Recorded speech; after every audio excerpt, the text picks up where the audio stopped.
Hey. And one of our speakers today is Mr. Phillip Long. He is our CEO here at BIS. Phillip Long has been running BIS for about 20 years. He's worked in the IT industry. He has over 600 clients along the Gulf Coast from Gulfport, Mississippi to Gulf Breeze, Florida. He is the current owner of 5 businesses, and he is a certified information system security professional. Phillip, if you want to go ahead and say hello. Great. Hey, I appreciate everybody taking time today and joining us. I'm excited about this series.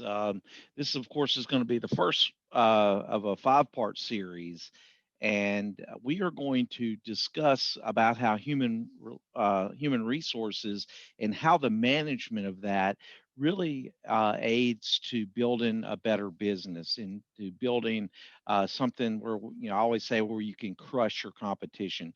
Kind of our agenda item today is going to be, we're going to do an introduction of our guest. We're going to look over some current work trends that we're seeing in the marketplace, also some common areas of risk, and we're going to throw in a few job market statistics that are current, as well as some must-have processes, documents that we're going to do Q&A, and you're going to want to stay to the end because we've got a couple of special offers that I know you're not going to want to miss. So without further ado, I want to go ahead and introduce our first guest, and we have 2, and they're both from Jubilee Human Resources. It's Miss Kathleen RUTENS, and she is been in the HR industry for over 25 years, and she has also done a lot in senior leadership, as well as she's demonstrated success in building relationships and trust throughout the entire organization. And she has extensive experience in collective bargaining, compliance, also where she can negotiate contracts and do investigations involving union as well as non-union employees. Kathleen, welcome. Thank you. Thank you. And we also have Deanne. And I think I have your names reversed, but anyway, she is also with Jubilee, and she has experience in retail, technology, manufacturing, hospitality, finance, and not only and nonprofit organizations. And she really focuses a lot on training and development of staff, as well as she's skilled at analyzing team talent and needs to creating plans for companies in order to get the most out of their team. And she is also a she's certified in personify leadership and DISC facilitator, which is something that I think whenever you are building out those teams, you really want to be able to kind of look at the behaviors and kind of the makeup of your staff. That's a key component to getting really a great team. So welcome, Deanne. Thank you. We're excited to be here today, Phillip. Great. And I want to just jump in. Let's talk a little bit about some trends that you're seeing in human resources as it relates to, today we're kind of post-COVID, which to me is kind of like exciting. It's spring and we're coming out of a long COVID winter is the way I feel. So let's talk about what you guys are seeing as it relates to people working from home. You think that's going to stay? Well, virtual work is here to stay. Now, let's make this clear from the start that we do not think the office is dead. In fact, I would like to invest in a little commercial real estate because I believe everybody's going to be very excited to get back to the office. But here's what happened over the last year. It used to be that there were a few jobs that kind of typically were remote. Like a computer developer, a writer, technical writer, really any kind of writer. Folks that really focused, individual contributors that needed quiet, and it just worked for remote. Now, almost any job can be done remotely. And that's because we learned a lot over the last year. Again, we're not saying that the office is going away, but now people know how to work from home. And that there's some good and bad for you as employers. So the good, Kathleen, is what? You've increased your talent pool. You have a larger pool of candidates to draw from. They don't necessarily have to live here along the Gulf Coast, which is good. Now, the bad of this is that your competition has increased as well. You may have a job open that's a great position, but that person's also looking at a job in Kansas City. So you have more competition. So there's the good and the bad with that. Yep. I would agree with you 100%. And I also would agree that I think that there's a certain segment of the population who doesn't want to work from remotely all the time. But I think that the flexibility to make it happen is going to be it's going to produce, probably a better work environment and possibly even some higher output. So we'll jump on to the next thing, talking about really just organizational development. I like to call this like operational maturity level of companies. What are you seeing as a trend in the marketplace? Are you seeing companies really dig in and, are focused on this, trying to make that culture better? Are you seeing it where people are just trying to survive? Well, obviously you see a little bit of both, but the organizational development as a discipline in the last 15 years has really exploded. And it is related to human resources, certainly, and many human resources professionals also are organizational development professionals like Kathleen and I, but it's a little different. It's a piece of HR. And like I said, a lot of HR professionals are also organizational development professionals, but there are organizational development professionals that are not necessarily HR. And what it is it's looking at the team as a whole. And it's all about teamwork. In how this really manifests itself for the smaller business owner is really understanding what you have, the team analysis. You mentioned, Philip, a little bit about DISC, which really helps you understand how people are comfortable communicating and the kind of tasks that they're best suited to do. And that's kind of really understanding the team as a whole. When you do recruit, you recruit for your weaknesses, not your strengths. And that's all part of organizational development. Just kind of a side statement, a comment there, Philip. Whenever you understand what those strengths and weaknesses are that you have on your team, that's how you can build upon it. You would, from that point, you would plan to address this through either talent acquisition or team or individual development, which for a team member to assign stretch projects to a team member goes a long way for that person. So the thing here with organizational development, I think, is to start thinking big picture regarding teams and the teamwork.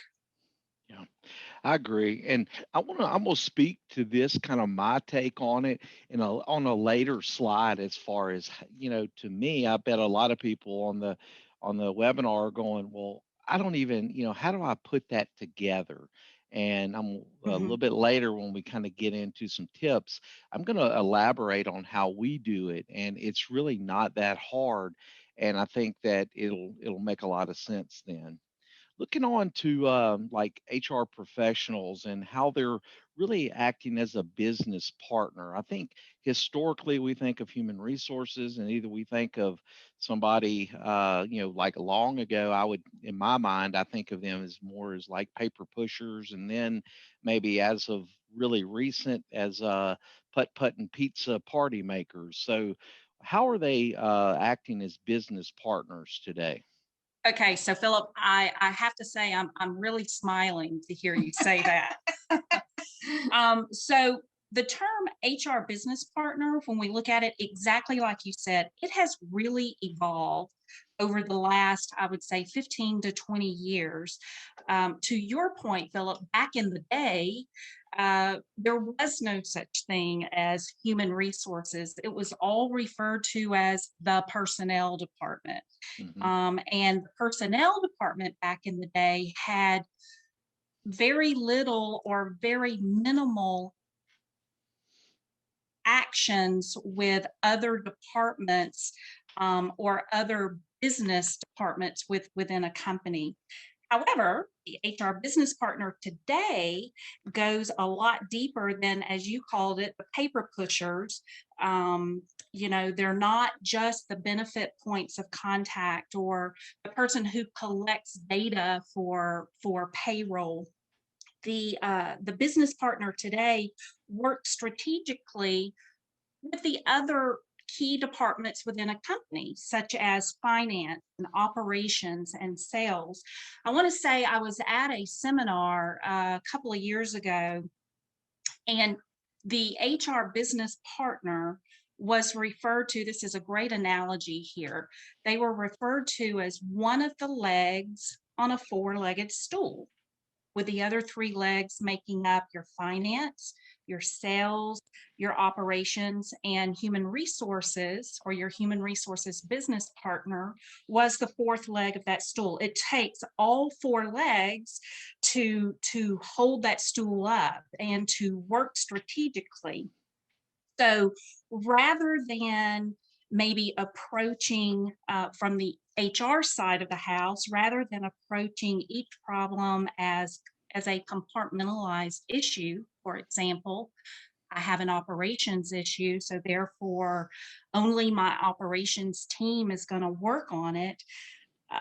Partnering with HR can help quickly come to some solutions for whatever issue you may have there. So I would say an HR business partner is focused on business needs and is very solution driven. Yep, I agree. I think very much so that you know, understanding what the needs are, and then having somebody, basically, I kind of look at HR as an advocate to try to help you fill the need in a way, and you have to work with them as a business partner so that they understand the need, because there's not anyone, I don't think, in the world that's saying, oh yeah, I can get the best staff you know, at the drop of a hat. I think everyone struggles with resource management, and you know, keeping the right staff at the right time, focused, engaged, and all of that. So let's talk about a little bit about real compliance requirements. And this is where I want to dig in just a little bit, because I think a lot of people on the call are, you know, we're small to mid-sized companies, and you know, we don't know what is real and what is myth, if you will. So enlighten us a little bit on some compliance requirements that you guys are, you know, aware of, the ones we need to really pay attention to. Absolutely, we're excited to talk about this. It's something that we see a lot of questions out there and misunderstanding. So first thing, everyone, compliance requirements are real. So you've heard, you know, there's certain things you're required to do by law. Believe it, there are. Now, what we're going to do today, and do want everyone to hear this, is we're going to go over some of the common compliance fines that we see from regulatory agencies. But there's more. This is not a complete list. So to really find out what you need to do, we need to kind of enter into a little bit of discovery. And we can talk about that a little later. We can make that very easy for you. But we're going to hit on a few of these, but they're extremely important. So if everybody find their Boy Scout, Girl Scout spirit and listen in. So as Deanne had mentioned, these 4 items on the slide here, they definitely are not, this is not a complete list. There are many, many regulations and compliance items out there. From our experience, these are some of the more common compliance fines, or more common mistakes or issues that we come across when we are in companies. The first one being the Form I-9. Now, I'm sure that everyone, all the listeners out there, completely understand what the I-9 form is, and I am sure that everyone understands you got to have an I-9 for all of your. If you have an employee that receives a paycheck from your company, you need to have an I-9 form on them. But what many people do not understand, it's not the compliance piece of this is not just about having an I-9 form, but do you have it filled out correctly? And an incorrect filled out I-9 form, you can have a fine imposed on you. So are the corrections made correctly? And you can Google this, how to complete a correct I-9 form, and there's step-by-step instructions on how to do that. So just to let everyone know, an out of compliance cost for your Form I-9 can range anywhere from about $277 up to about $2,400 each. So if you have a company and you're not diligent with having I-9s or having them completed correctly, you know, that adds up pretty quickly there. A self audit, you can do self audits that can help there. The second item here, a COBRA. A lot of people I know understand what COBRA is, but they typically do not think of COBRA as being in or out of compliance. So if you are an employer that offers health benefits, the question is, are you consistently sending out your COBRA notifications as you should? If you are keeping up with some of the Department of Labor guidelines, as recently as just last week, there have been updated guidelines for the American Rescue Plan. That is tied very heavily to COBRA. Are you aware of that? Again, you can Google this information. So just to give you an example here, the COBRA out of compliance is a cost somewhere, it's around $2,500 for each beneficiary who is affected by the violation, or $100 for every day the employer was not compliant with this. And they look at this, they're going to take whichever is the greater of the two. That's what your fine would be. Wow. Was there a question, Philip? No, I was like, wow, that could sting. Quickly. And just to be clear here, guys, so you did not promptly send the COBRA information in the time frame that is required by law, and it's an employee that has 3-4 children and a spouse. The $2,500 can be for each of those beneficiaries and the spouse. We're talking big money, and that's just one termed employee. Mm-hmm. Mm-hmm. The Fair Labor Standards Act here, FLSA is typically the way you'll hear this referred to. Let's just start by saying there are steep fines associated with non-compliance with this. Again, actually, for all of the listeners out there, I strongly recommend that you Google FLSA non-compliance to get a list, and that's not an all-inclusive list that you'll find, but it will give you a really good idea of what it looks like if you are not in compliant with the Fair Labor Standards Act.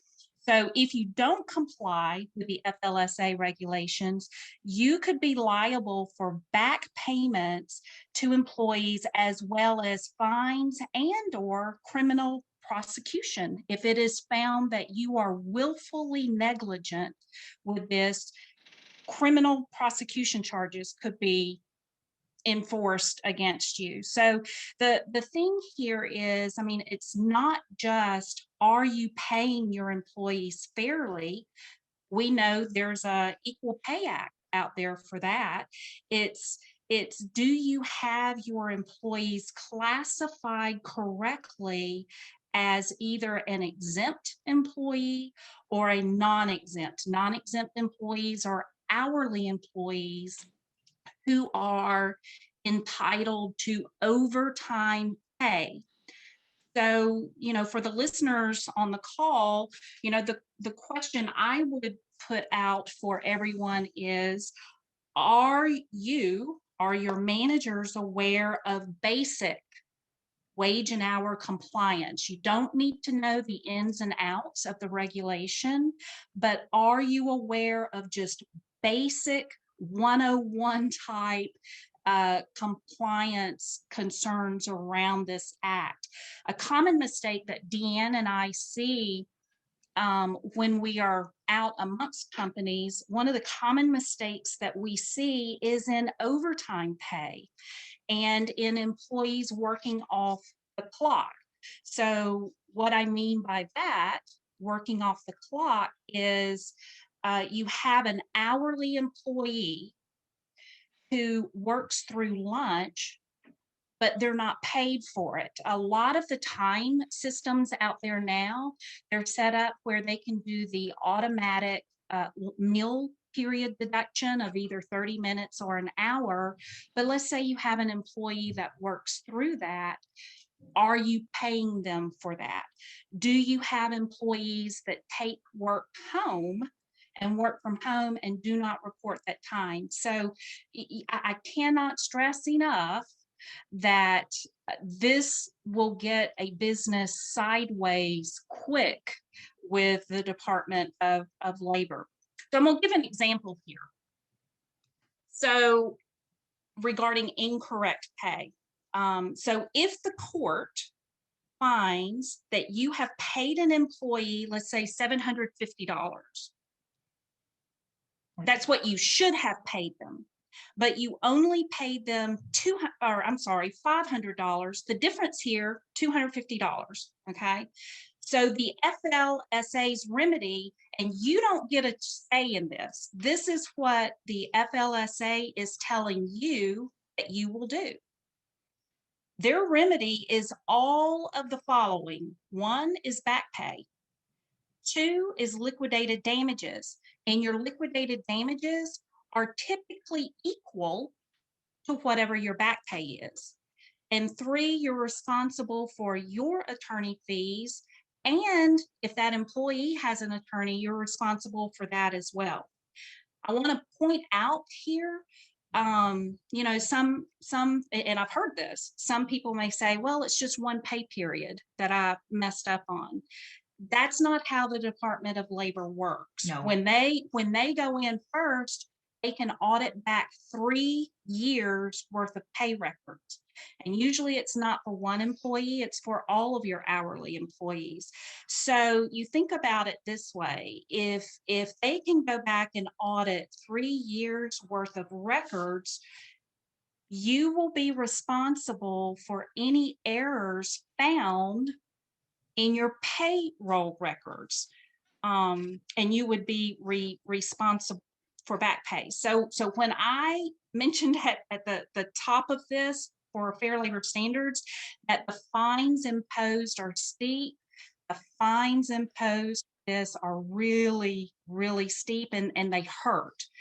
The last item here, this is kind of new out there, but it is a common error that can occur, is the ACA, the Affordable Care Act. And, we know that this is an act that President Obama enacted, and penalties for this can be steep. What the act states, not sure if this will apply for everyone, all the listeners on the call, but generally the ACA applies to employers with more than 50 employees, and stating that these employers must offer health insurance to employees or make the employer shared contributions to the IRS. So, again, you can Google that. There's a lot of information out there around that. So, as Deanne mentioned at the top of this, these are not just the only 4, listeners need to be aware, if you qualify and you're eligible to give family medical leave for your employees, having 50 or more employees, if you violate family medical leave, that's another one that will bite hard. You have ADA regulations, you have HIPAA regulations. There are numerous regulations out there that you need to be aware of. And I will say this, I'll close on this note for that. Saying if you are ever audited and making the comment of not knowing, I wasn't aware of that regulation, I'm going to say it is non-defensible. The Department of Labor will say you should have known about this, and it will not lessen whatever fines you may have imposed. So a scary topic here, Philip. I mean, this is something that you could really do a webinar on just this. Yeah, well, that would be more, I think, a workshop, and we could check interest on that to see if anyone would be interested in having you ladies do a workshop for them, for sure, because I get it. I mean, it's really in the same area of cybersecurity. It's, there's a lot of these things that have teeth, real teeth, but they're not coming knocking on your door, digging through your filing cabinet or checking your computers for.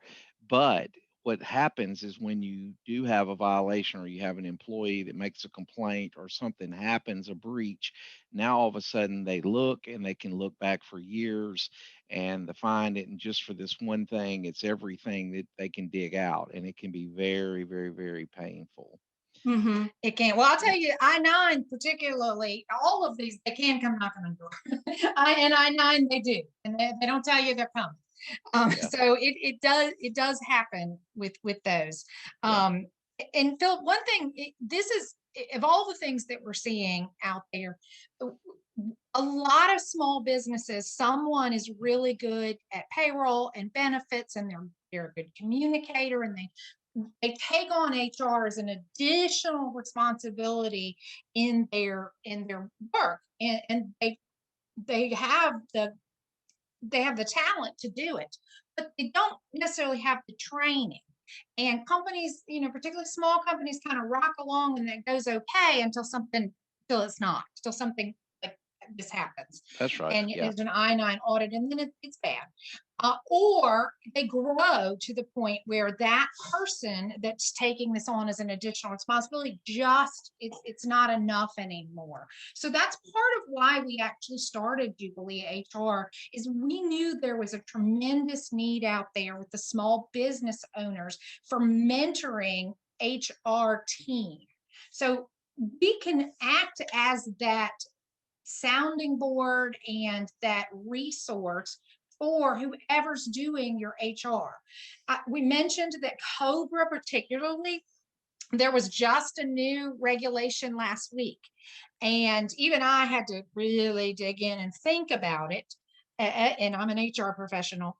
But my question is, does whoever is handling your HR in your company, do they know that happened last week? And who's looking out for those things? Who's staying current for compliance? Because you have to stay current. Yeah, sure. And that's it. I mean, most businesses, I think, especially, they start out, and I look at it from an operational maturity level, they start out just hoping that they can make it, and HR is, they don't have anything to risk. And really, I think as businesses grow, that they wind up and, they get to a size where they're like, wow, I've got a lot to risk, and the same means by which I got here, I'm not going to be able to remain here, or I'm not going to be able to remain and take that next, break through the glass ceiling of where they are. And that's why I wanted to have you guys on, is so that, one of my sayings is half a winning is not losing. And another one of my sayings is, I don't know what I don't know. And I think HR for a small business owner is just one of those areas that they would love to just stick their head in the sand on, because they think it's complicated. And then, of course, as we met, really, I realized, look, it's just like everything else. You just go to somebody who knows it, and you're going to do better. So we'll keep moving on this. And another topic that we discussed that it was more about the don'ts in the personnel file that I wanted you to share with everyone. Talk to me about that. Okay. Well, first of all, let's do the do's really quick. This is sensitive information. Philip, you know better probably than anybody that data and data security is a huge issue, and that's not just your electronic data, but your paper data as well. So that personnel file has all kinds of sensitive information that bad actors would get a hold of. So you want to keep it in a locked file cabinet in a locked room. So you want it double locked. The only people that should really be accessing those files are people that need to access them. Hey, I'm gonna go check on someone's, address. Let me pull their file and what have you. Just really have to keep that close to the vest. Now let's talk about the don'ts, because you said, Bill, you were a little surprised at some of these. All right, don't use that one file to file all the documents. So a lot of companies, everything related to that employee goes in one document. So let's start with I-9s, which we mentioned earlier. I-9s don't go in personnel files. Absolutely not. I-9s are kept separately with all the other I-9s. So that's one thing. The other thing is anything medical. If they went on FMLA and they brought their certification documentation back, you granted a leave of absence and they provided documentation of their illness and just their benefits information in there. If they for some reason, if you drug test or that's all medical in that medical file, and anything related to a medical record is under the umbrella of HIPAA, which is the privacy. Mm-hmm. So that's a medical file that doesn't go in a personnel file. Here's what goes in what we would think of as a traditional personnel file: a resume, an application, annual performance evaluations, anything to do, any corrective action, discipline, warning, any of that documentation goes in there. If they win an award, it's an attaboy, and customer thank you letters, anything related to the job, that's what goes in that personnel file. All right, and then there's one more file, Kathleen. I would just say have a payroll file that has the W-2s, your state and federal withholding, anything to do with payroll. I would have a separate payroll file. The gist here is if you have a manager or supervisors that need to see the personnel file and you have them separated out like this, the only file you're going to pull is just that personnel file that just has the job related information in it. So that person never sees anything about medical. They never see if that employee has a garnishment. They do not need to know that type of information. So it's important to separate the files out. Okay, I have one question here. What about training records and certifications? They're a dental office specifically, or really a lot of, what about certs and things like even for an IT company? Would they go in the personnel file? Yes. Yeah. Yep. Okay. That's job related. Yep. That's job related. Absolutely. Okay, cool. All right. Now, I want to kind of transition. We talked about really some of the governance kind of things there and, the things that you got to have and the way you handle the paper. But really, I think that what I want to do is make the connection with our listeners that, number one, you're only as good as your people. and everybody's having trouble, getting staff. And I think a lot of times we think shortcuts to get, to move the dial, and we're working on the leaves rather than the root of problems, and that poor employees keep you in a constant state where you cannot scale, you cannot really, get it. I have a friend of mine, she calls it whack-a-mole, where you're always in whack-a-mole. There's a head sticking up over there and you got to whack this one and whack that one. So let's talk about how human resources can help a business to build a foundation, retain employees. That's where I want to kind of transition us into. Now let's talk about things that we can do to make our companies stronger, better, faster, and even more secure. I had a friend of mine that asked me, how does HR relate to IT or security? And I'll use this one stat that 93% of attacks are aimed at the end user, the end point. And your company is as secure as your weakest employee as it relates to security or and the like. And 93% of bullets are aimed at them. So to me, it is a no-brainer. And also to scale a business, because it's in everyone's best interest for every business to do well. It's very much in my best interest for my clients to do well, because if they do well, they add more employees, they open new offices, and the like. It's good for everybody. So let's talk about hiring quality staff. What part do they play in that? Well, every opening that you have is a strategic opportunity to strengthen the organization. And instead of looking at it where, we've got a job and Mary Frances did that job, and what did Mary Frances do? And we got to get someone to do it, like Mary Frances did, or do all the things.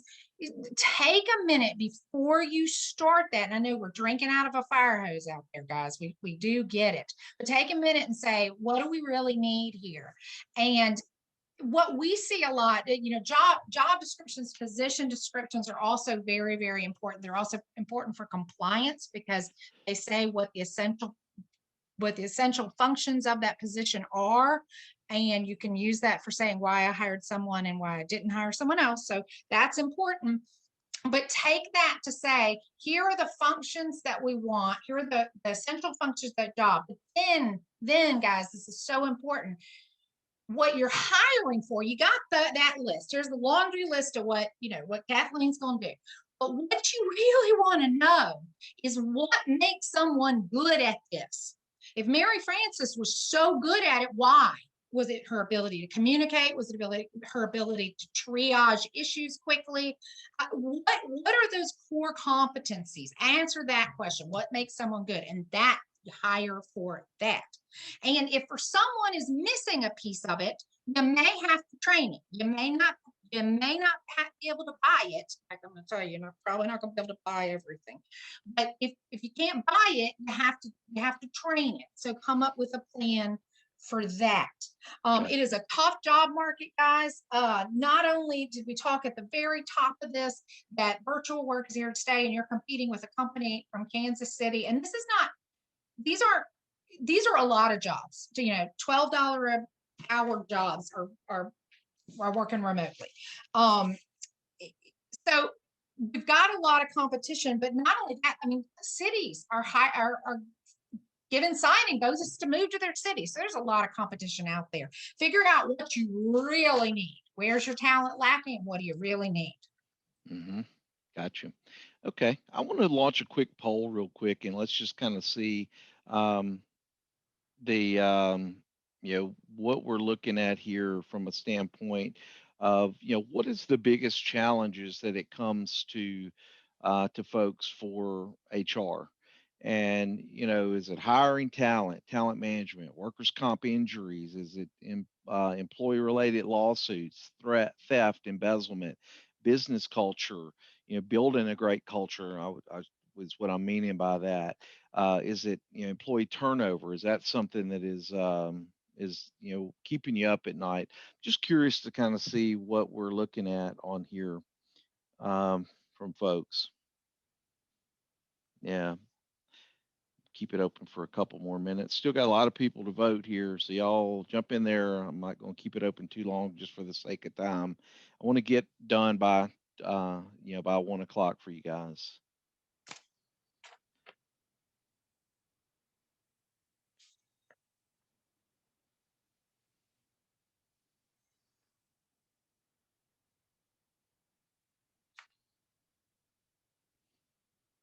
Okay.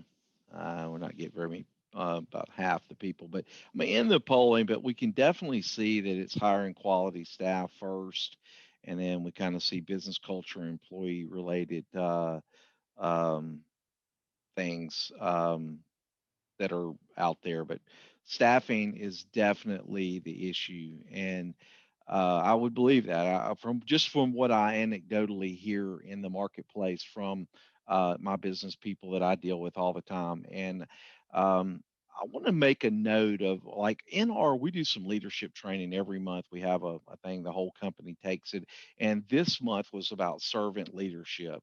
And the coolest thing, and the longer I live, the more I believe this, is that the people who put their people first and they do good by their people and all that, they actually are much more profitable statistically as companies, and so on and so on and so on. And I happened to go to an event for Victory Health. They're out of Mobile. They do a lot of work with people without health insurance. And Drew Brees spoke. And if y'all don't know, Drew Brees was the quarterback for he ended his career at in New Orleans for the Saints, but he is, I believe, the most profitable or the most valued quarterback, in the NFL. And the funny thing about him is that he is the most giving and the most outward, servant of anyone. And he spoke a lot. He's a religious guy, and I respect him a lot. About, he quoted out of Romans where he talked about that basically we're all stewards of gifts, and our job is to use our gift to give back and enable others. And if we had a world of people doing that, if we had business owners doing that, I think a lot of our troubles as far as hiring and stuff would go. And the crazy thing about it is that our profits would go up. And it's like a win-win, but it's so diverse to our way of thinking. All right, so I'm gonna got to keep moving here, but this 43% of HR professionals said that competition from other employees is the top barrier from hiring. So really, it's our competitors that are out to take our best of the best. So we have to learn to treat them right. Let's talk a little bit. We're going to have to move quickly through these last slides here. Let's talk about what is engagement and how do you create a culture of engagement. Yeah, so, engagement is another one of those hot button topics that has evolved over the last, say, several years, 3 or 4 years. I think there's a lot of misunderstanding on what someone's interpretation is of employee engagement. So I think it's really important to start with what employee engagement is not. One, it employee engagement does not mean employee happiness. So you may have an employee that may be happy at work, but it doesn't necessarily mean that they are working hard and they are engaged employees. It doesn't mean employee satisfaction, and that's the one often referred to when you ask people what does that mean. It is not employee satisfaction. A satisfied employee may show up for work day after day after day without complaint and do the minimum requirement, no more, no less, of their job, and never put forth that extra effort on their own. They're more complacent employees. It's not just having an annual employee picnic. If you have one, I think that is great. That is part of an employee engagement program. If you looked at or looked up a definition of employee engagement, it's the extent to which employees feel passionate about their jobs and they're committed to the company and they put forth a discretionary effort into that work, which means you have engaged employees who actually care about their work and their company goals. In other words, they're not there just working for a paycheck, but they're working on behalf of the company and the company goals. So, you know, it's designing something, it's having something. When an employee cares, you have engaged employees. I want to say this is in Forbes magazine. This was a couple of months ago. There's an article in there about employee engagement and how do you encourage and get employee engagement. This article indicated that according to Forbes, companies with engaged employees have 6% higher net profit margins. Who doesn't want that, you know? So it's another key term, hot topic term that is out there, and you know, companies need to get on board with that and become part of it. Great. Yeah, I think that is, and understanding what that is, and now put together plans, I think is crucial. Let's talk a little bit about the employee handbook and just the importance of that, and from your not only protecting but also because really all this goes together for employee engagement. It really does. There's no, all this stuff works together to solve the problem. Employee handbook, yes, guys, you need one. You absolutely need one. It is one of the best things you can do to communicate to the team in broad terms what is expected of every single employee, and it's written, so it's a consistent message. It's not Mary Frances saying, this is what I think of as this policy, and someone else. It is written. It also takes the personal out. We had a coworker, Kathleen and I, that used to jokingly say, let's see what the policy says. Let's let the policy be the jerk.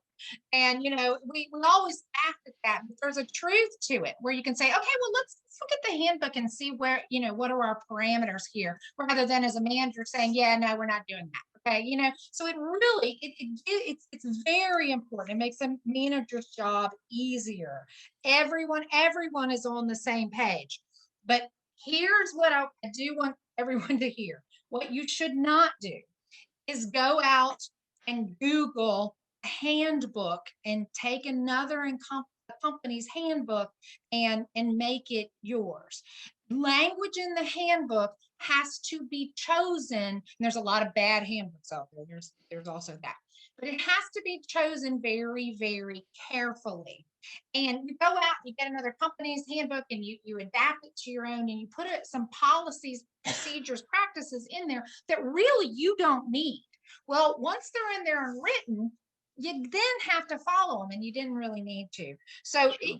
They do need to be customized. They absolutely do. I cringe at seeing these kind of templates passed around and what have you, because you definitely need it customized to your business. Gotcha. I'm going to take this one on acceptable use policy because this is more of an IT thing. And I've seen a lot of companies get burned by this would be like an acceptable, what is accepted? And it could go within, some of these documents actually need to be signed, and it can go within the actual workbook or the employee handbook. But like, for instance, what is acceptable on, use of your data? What is of, like business on data? What is acceptable use for their for the workstation? Who owns the data on that workstation? Who owns? Can you use that for personal use? What about whenever you're bring your own devices and you bring in people's cell phones and now they have the corporate email on them? There is a lot of information that is being shared and puts you at risk as a business owner.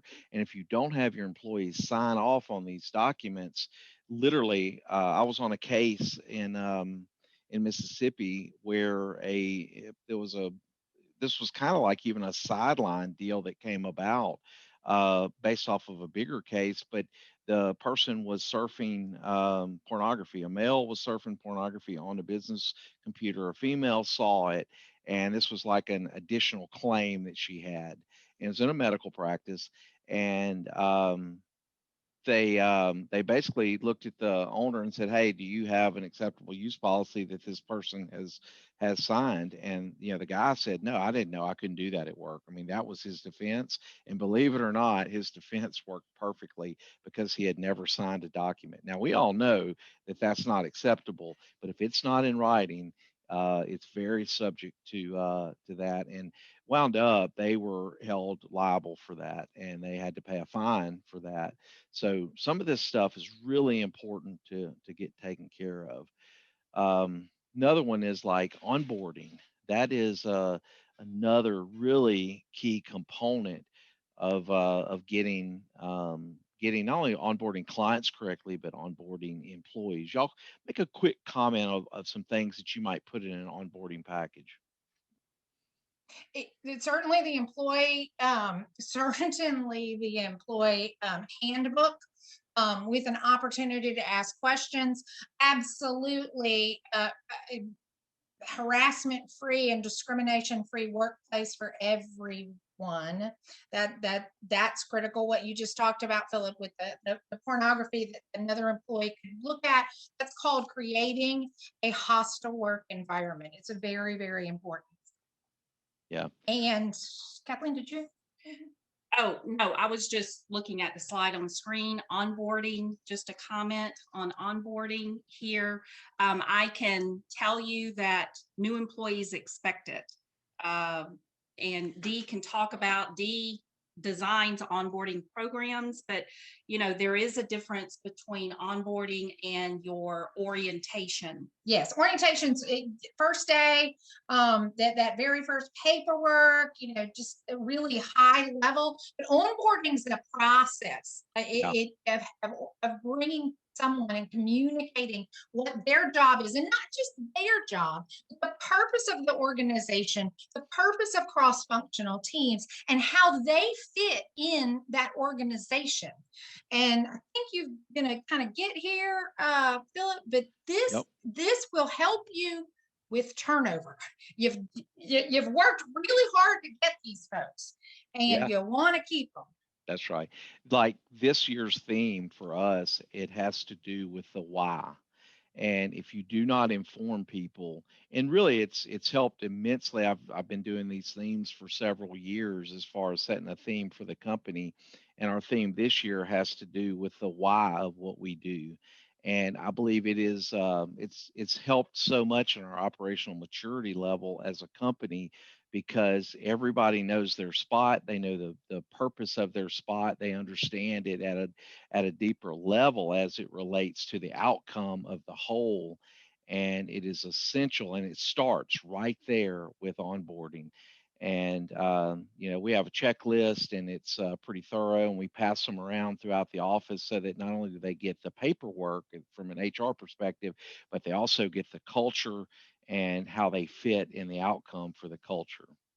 Another stat here is 71% of employees understood their role better after going through an onboarding process. And again, that's just proof in the pudding that, but again, you can't expect somebody to walk in on day one and have an understanding of what you do just because you're a whatever shop. I mean, of course they understand at a very high level, but what makes you you? I always call it the we do's, not the me too's. And you got to spend a lot of time on articulating the we do's. And I couple that straight in with explaining it as a why. Why do we do this? What makes this matter? So I think that's real important. Here's another stat is 30% of new employees quit within the first 3 months. And I read a book a long time ago about subscription-based things, and it was this was talking about like some people won't even know what TV Guide was, but it was basically a little book that they sent you on I guess a weekly basis or something, and it had all the programming that was going to happen on television. And this was a study of that, was part of this book, and they found that if there was a problem within the first 90 days of a subscription like that, that the subscription life was cut in half. And I know that may be a little bit of a leap to say that if you don't do onboarding right, that you're going to lose a client or an employee within 90 days. But I believe that there is enough of connectivity there that you could say that if you don't onboard a client right, and if you don't onboard an employee right, you are going to drastically reduce the time that you guys are going to spend together. Yeah, and Philip, just a quick comment on that. This is a pretty accurate percentage here. It may lessen a little more within the first 6 months, but one of the things as a manager or a business owner that should be asked is, why am I it's not it is part of the onboarding, but why am I losing employees? I worked so hard to get them here, and an exit survey will help with that. That helps also with, like, jumping into the next thing here with employee retention, is trying to put looking at your mistakes or your losses, if you will. I have a podcast called Success Failed, and really, I think it was Winston Churchill said that the ones who are really most successful are the one that can go from failure to failure without any loss of enthusiasm. And so whenever we do fail, we need to at least do a assessment of why we failed, and that exit thing, exit interview, and kind of figure out, well, it didn't work out. And again, you can beat yourself up and go into a hole about it, or you can say, you know what, I'm gonna learn from this, and I'm gonna actively, make a asserted effort in order to not make that same mistake again. I don't know if y'all have any quick comments on employee retention. Very quick. I'm just asking the audience, do you know your turnover rate? That's the first question. And second is it in line with your industry? Those are two very good questions. And this is something your HR professional should be looking at. Great. That's good stuff.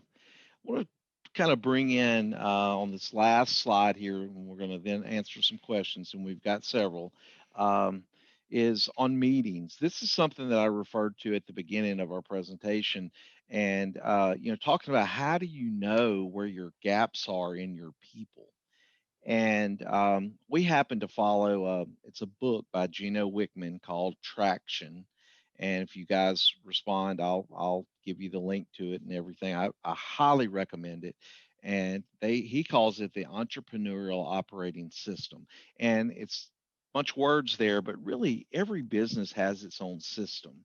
And one of the key functions of this system is that you have teams that have, he calls them level 10 meetings. And the key component of that meeting is identify, discuss, and solve. And if you have a team that has a level of trust, you got to have trust. That's the basis of all relationships. But if you have that in a team and they are consistently meeting and they are identifying, discussing, and solving issues on a very consistent basis, you will quickly find where your gaps are, where you need to train staff or train clients. Or, I mean, we have had just some breakthrough things in seeing where our deficiencies are and where we can excel even further in the things that come natural. And I work both sides of that coin. If there's something we really do well, I want to accentuate that. And if it's something that we don't do as well, I want to train or hire to fill in those needs. And this is a very organic process that one day I'm going to do like a thing on those meetings and do a full, like a workshop, because I tell you, it has changed our company. And it's so important to have. And so many people I've heard, oh God, another meeting. And that is, you are doing it wrong if that's the way people feel about your meetings. I agree with that.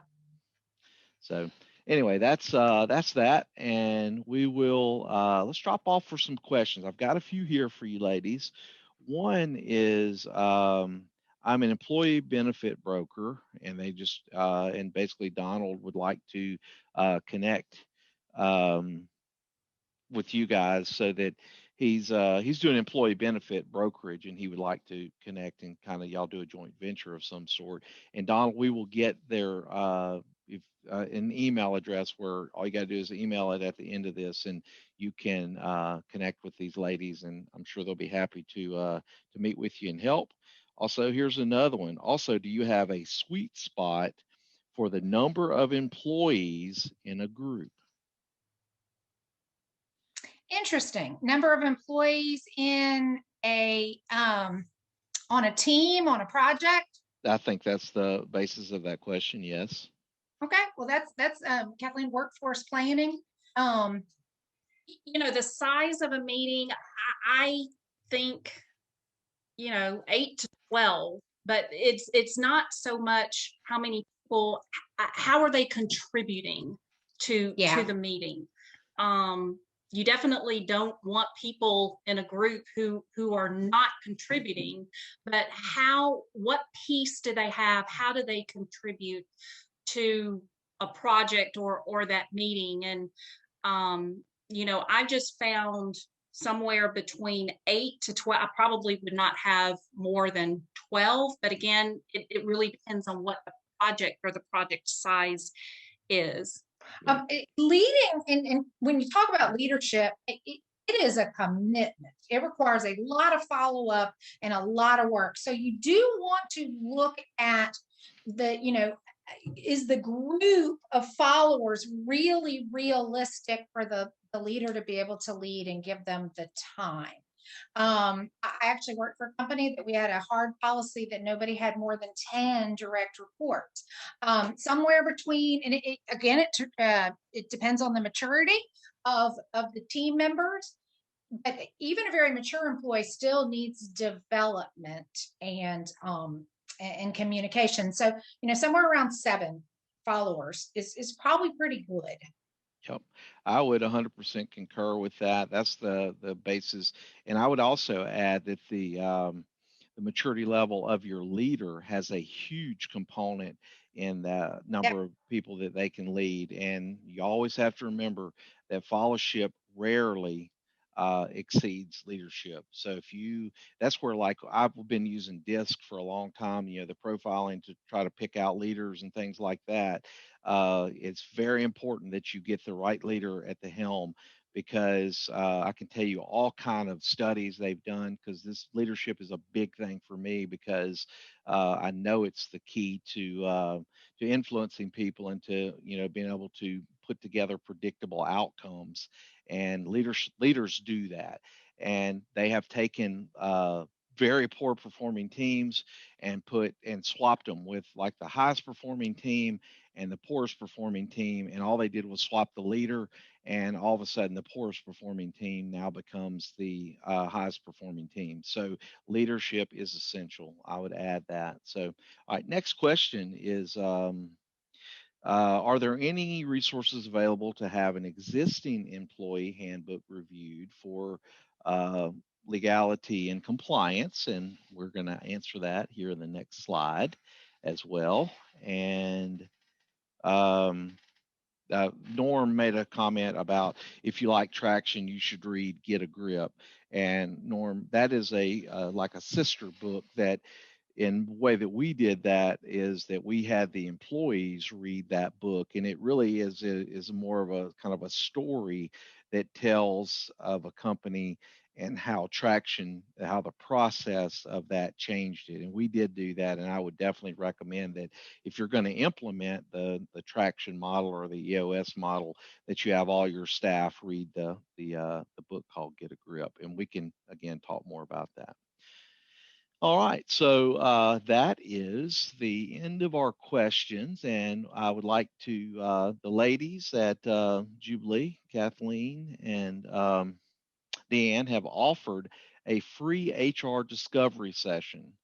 And in order to get that, they're going to do your I-9 review, personnel file review for compliance, confirm compliance, looking at Department of Labor, as well as discussion of your employee handbook needs, general discussion of just basic HR practices. And just so you know, what these ladies do, they can come in and be your full HR department. They can consult with your staff. They can train your people to try to help build those teams. They really have a great offering, and that's why I wanted to have them on.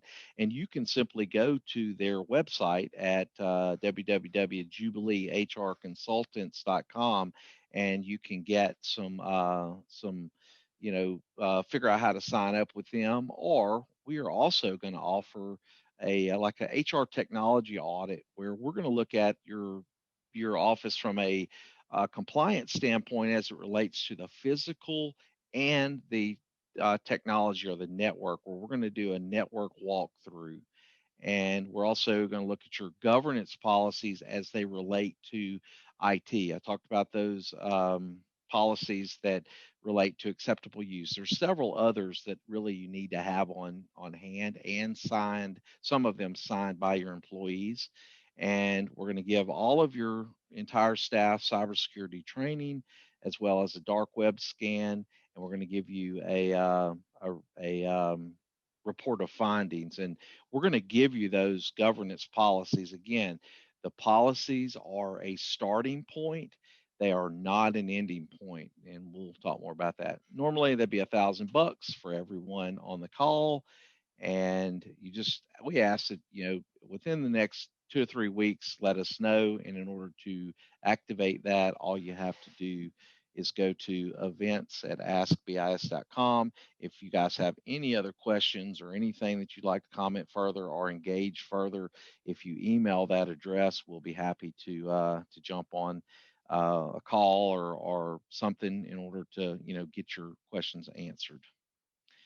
All right, so we're a few minutes late, guys. I thought we might do that just in all, because this was really a lot of information. I appreciate everybody hung out there with us, and just want to thank you for investing your time with us and on trying to help build your staff. I think that's a very honorable and noble type engagement, and I hope this has been good for you. I want to thank Deanne and Kathleen so much for your help in getting this, as well as my staff. So thank y'all. Thank you, Philip. We thoroughly enjoyed it. We look forward to hearing from folks. All right, y'all. We'll talk soon. Keep an eye out. We're going to have this is the first of a 5-part series. The next part we're going to talk about is cybersecurity insurance and employee training as it relates to security measures within your organization. I think that's another key component. Again, we're starting with people first, because people are our biggest risk, and we want to help try to mitigate that risk in various ways: training, insurance, documentation, and all the like. So keep an eye out. We're going to have that out here in a few days, and sign up for the next one. We look forward to seeing you. Have a great afternoon.